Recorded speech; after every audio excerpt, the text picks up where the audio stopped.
My name is Cadence. I work the closing shift at a small dive bar in the quieter part of my town. The place is right off the highway, but the parking lot also has a back entrance that's available to the general town. It's nothing fancy, just a dimly lit spot where the regulars know each other by name, and the jukebox has been playing the same rotation of classic rock for years. Most of our customers are locals, truckers passing through, and the occasional lost tourist looking for a stiff drink. I like it though.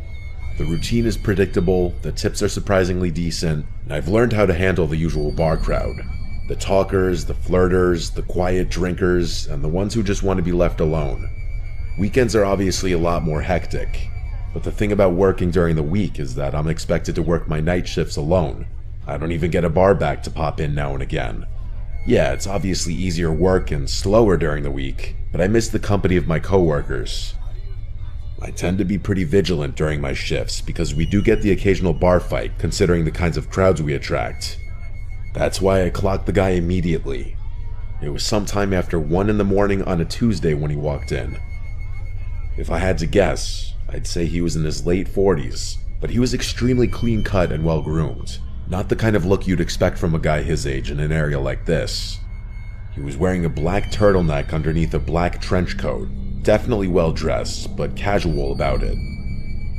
I'm not sure how to explain it, but he had this aura of sophistication about him that makes you think of money.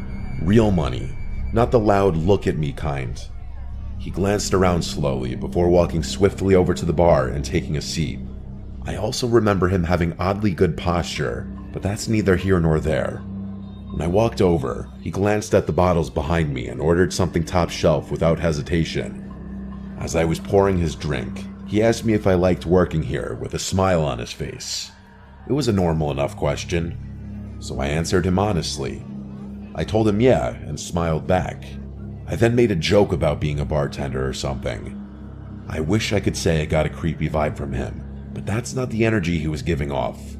He genuinely seemed like a stand-up guy, kind of like the single dad at his kid's baseball game that gives the whole team a high five. He chatted with me for a bit, which I didn't mind since the bar was pretty quiet at that point. Eventually, he asked me if I ever thought about doing something bigger, which I admit was somewhat bizarre.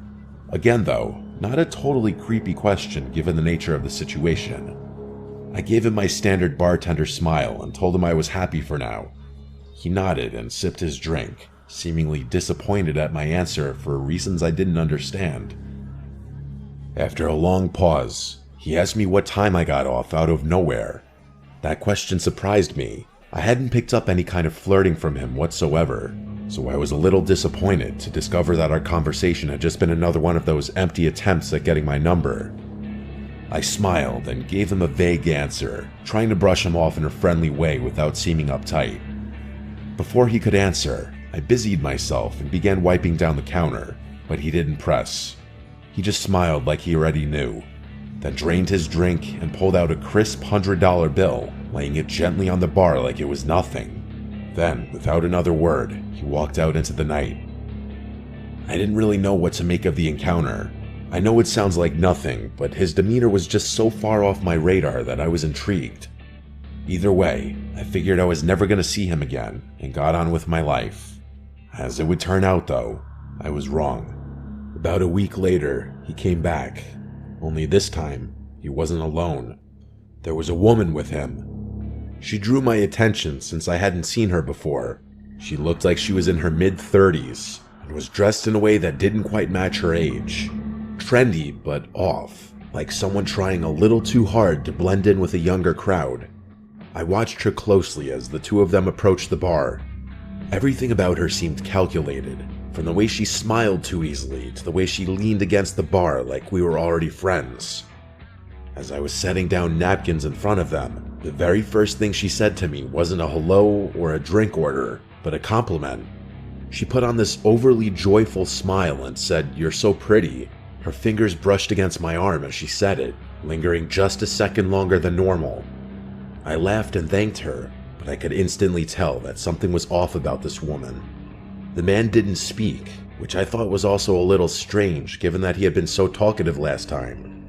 They ordered drinks and poured them, and that's when questions came flooding in. The woman asked me how long I'd been working here, along with how old I was and a bunch of other small talk questions like that. I answered in short, polite sentences, but I got the sense that this wasn't small talk. She was studying me. At one point, she looked over at the man, and it seemed like they were communicating despite not speaking. She looked back at me and told me that she ran an exclusive event club. She leaned in a bit as she said it, lowering her voice as if to prevent her being overheard by another patron. She told me that she's always looking for young, fun people for private parties, and that I'd make a killing, 10 grand for a weekend. I let out a small, forced laugh and told her it sounded too good to be true. She insisted that it was real, and told me that a bunch of girls like me worked for them. Her smile never faltered at any moment, which was starting to creep me out. She steered the conversation back to the job, circling around the same words. Fun, safe, exclusive. Then, casually, she said, "You should step outside for a second. There's someone who can explain it better." My pulse kicked up. I wasn't playing around at that point. I didn't even bother pretending like I wasn't creeped out. "I'm good," I said in a firm voice. No smile on my face this time. Just then, a group of customers walked in, laughing and talking loudly. The woman's expression changed in an instant, her friendly mask slipping just slightly before she turned to the man beside her. Without another word, they left. I'd be lying if I said I wasn't unsettled after that. Those random people had just propositioned me for God knows what. I told my coworkers and my boss about the situation, and we all agreed to keep an eye out should those people return. My boss assured me that he was always a 15-minute drive away should I need him, and the bar's security cameras were typically enough to deter any misbehavior. There wasn't really much I could do beyond that. It's not like those people had done anything illegal. I tried to push it out of my head, but a few nights later, after closing, I saw the car. It was parked across the street, engine off, just sitting there. I tried to tell myself it was nothing, but the feeling of being watched crawled over my skin like static. As I walked to my car, I kept my head down, my keys clutched tight in my hand. When I pulled out of the lot, I checked my mirrors. The car followed. It stayed back just enough to avoid suspicion, but every turn I made, it was still there.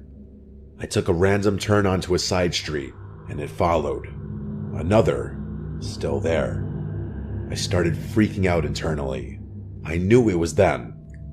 I forced myself to stay calm, to think. Then, without hesitating, I navigated and pulled into the parking lot of a police station, gripping the wheel so tightly my knuckles practically turned white. The second I pulled in, the car sped off. Nothing happened after that for a while, but I knew it wasn't over. It turned out I was right. It was a slow weekday shift, barely anyone coming in. By midnight, I was wiping down the counter, half thinking about closing early, when the door creaked open. It was the woman. I immediately sent my boss a text as inconspicuously as I possibly could. I looked back up, and the woman was staring at me with that same artificial smile. She walked slowly to the bar and sat down with her hands folded neatly. I was debating just telling her to leave when she said, "Thought I'd come check on you." My stomach started twisting, but I did my best to hide it. I told her we were about to close and that she had to leave, but she made this pouty face and asked for just one old-fashioned. I thought about denying her, but I figured pouring the drink would stall her long enough for my boss to arrive. So I turned around and got started, trying to keep my cool. And then I heard it. The soft, unmistakable click of the front door shutting. I whipped around. The woman was gone. I felt this awful pit in my stomach as I stepped toward the entrance. Through the glass, I saw it. A black van idling just outside. Without thinking, I locked the door as quickly as I could. But then, metal rattling from the back door. Someone was trying to get in. I didn't think. I grabbed the heaviest thing I could, a metal shaker, and clutched it like a weapon as I dialed 911 with my other hand. There was no way the police would get there in time, so I thought about making a run for it out the front door, but I didn't for whatever reason. I was bracing myself for a fight when I saw headlights pulling into the lot. It was my boss. The sounds on the back door suddenly stopped, and a few seconds later, the van pulled out of the lot with a screech. I embraced my boss and told him what had happened, and he said he had gotten the license plate of the van as it was leaving. When the cops arrived, my boss reviewed the security footage with them. It was worse than I had imagined. Just before the woman left, the cameras had captured 2 masked figures crouching near the front door, waiting. There was another person in the back who was banging on the door with his fist, clearly trying to flush me out to the front. It was downright horrifying. To make matters worse, the plate number my boss had caught turned out to be unregistered. It's been quite a while since this incident, but no progress has been made. The only good news to come out of the whole thing is that my boss doesn't make me work alone anymore. Despite that, I'm still extremely uneasy anytime I'm scheduled for a night shift. I still question how they knew I'd be working alone. It doesn't make any sense. Even now, I often think about what would have happened had I given in to fear and run out the front door.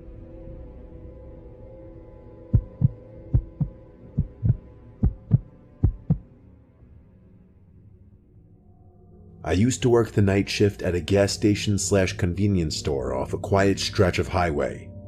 I say used to because after what happened to me a few months ago, I won't work a night shift again. It's a small station, the kind that barely gets any business once it gets late. Most of my shift was spent restocking shelves, wiping down counters, and occasionally ringing up a trucker or traveler passing through. I remember the whole thing vividly. It was just past 2:30 in the morning. By then, even the truckers had mostly dried up, and I was left with basically nothing to do. I scrolled mindlessly on my phone, trying to kill some time. At one point, I stepped outside for some air, rubbing my hands together against the cold. I exhaled a few times, watching my breath disappear in the cold. The parking lot was empty, just the pumps, the road, and the dark stretch of trees beyond. The neon sign flickered faintly, and I remember it being hazy out, like you could literally see the moisture in the air. Even with the highway not too far off, it was pretty silent out there. Right as I was about to walk back towards the store, I noticed something move out of the corner of my eye. I whipped my head around and realized there was a person standing behind one of the pumps. How had I not noticed him earlier? He was wearing a dark red hoodie with a hood up, and he had both hands shoved in his pockets. There wasn't a car in sight, so he obviously wasn't fueling up.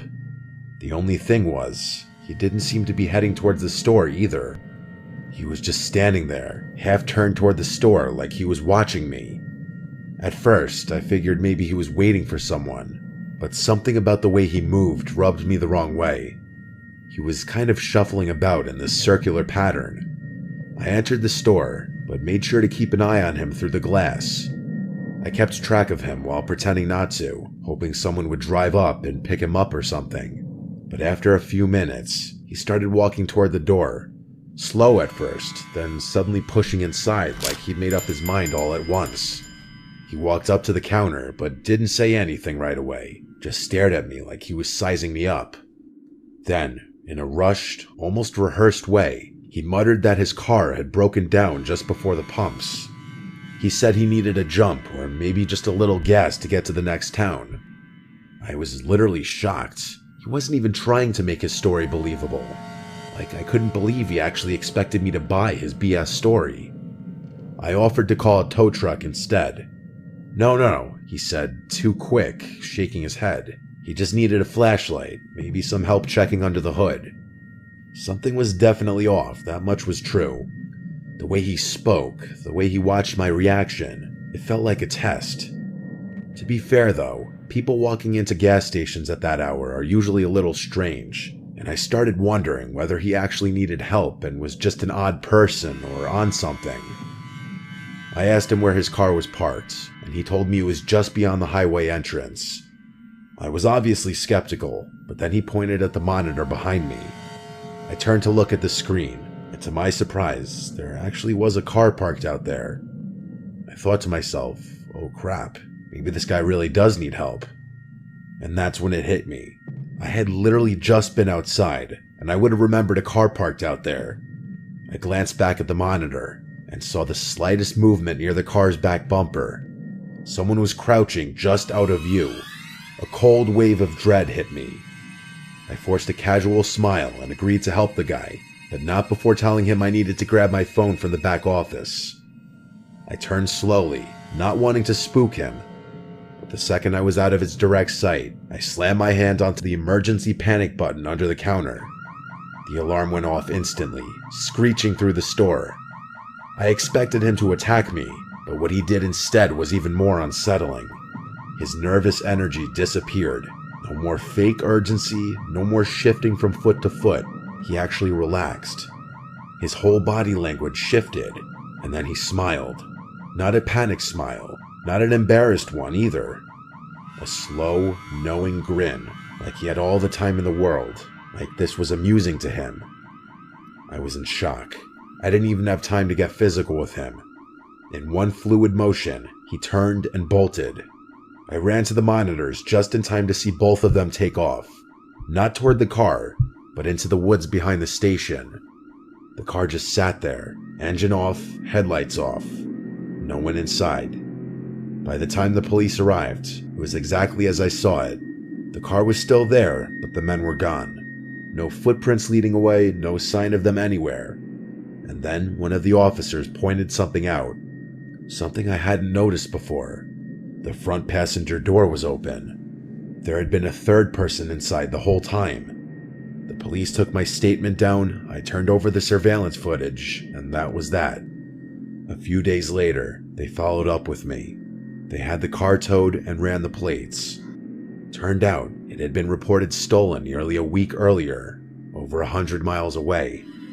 No one had come forward to claim it, no reports of missing persons, no other crimes linked to it. Just an abandoned vehicle in the middle of nowhere with no explanation. That was months ago and still nothing. I don't know why convenience stores are such popular targets, but I can say for sure that I will never work another night shift again.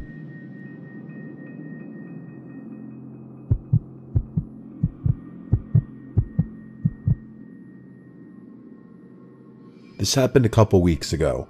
I worked the night shift at Walmart.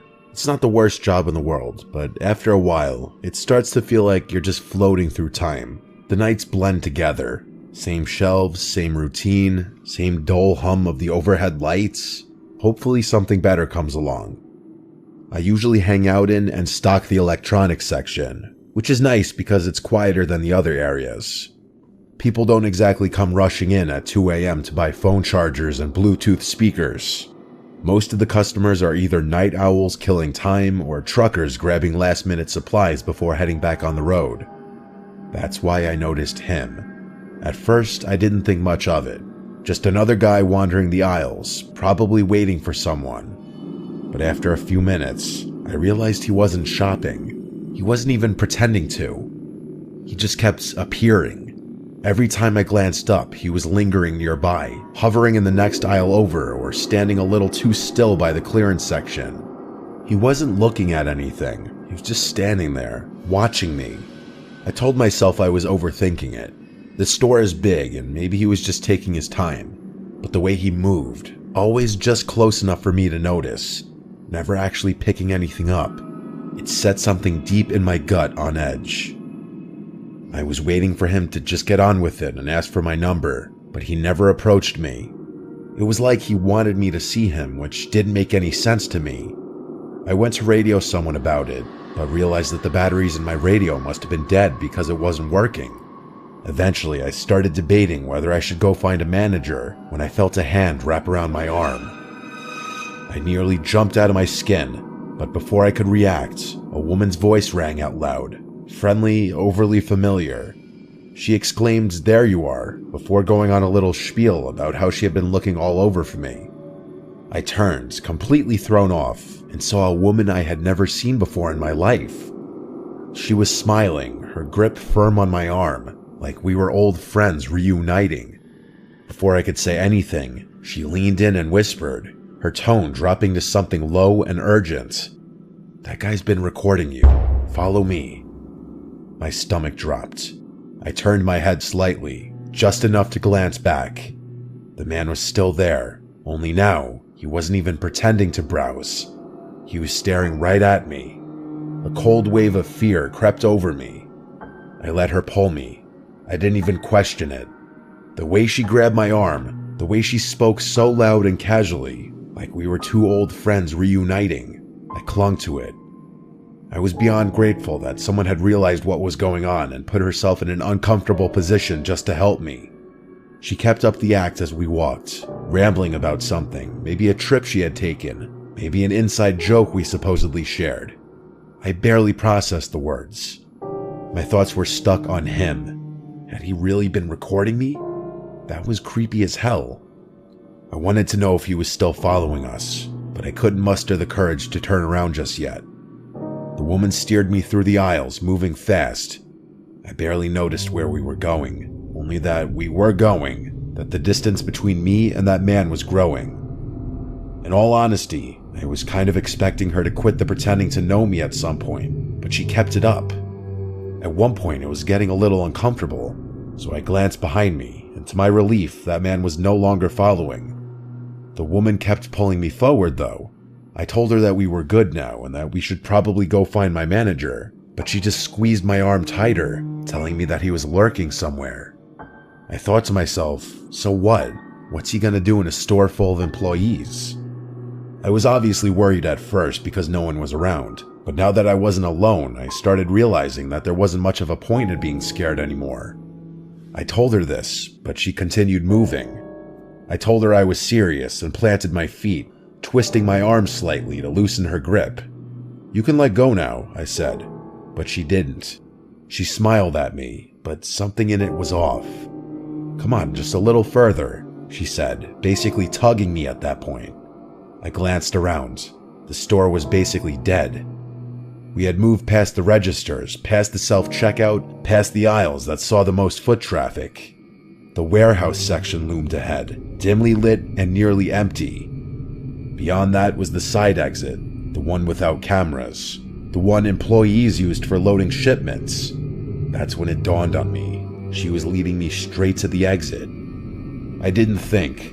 I screamed for help as I yanked my arm free of her grasp with all my might. She lost her grip just enough for me to pull free.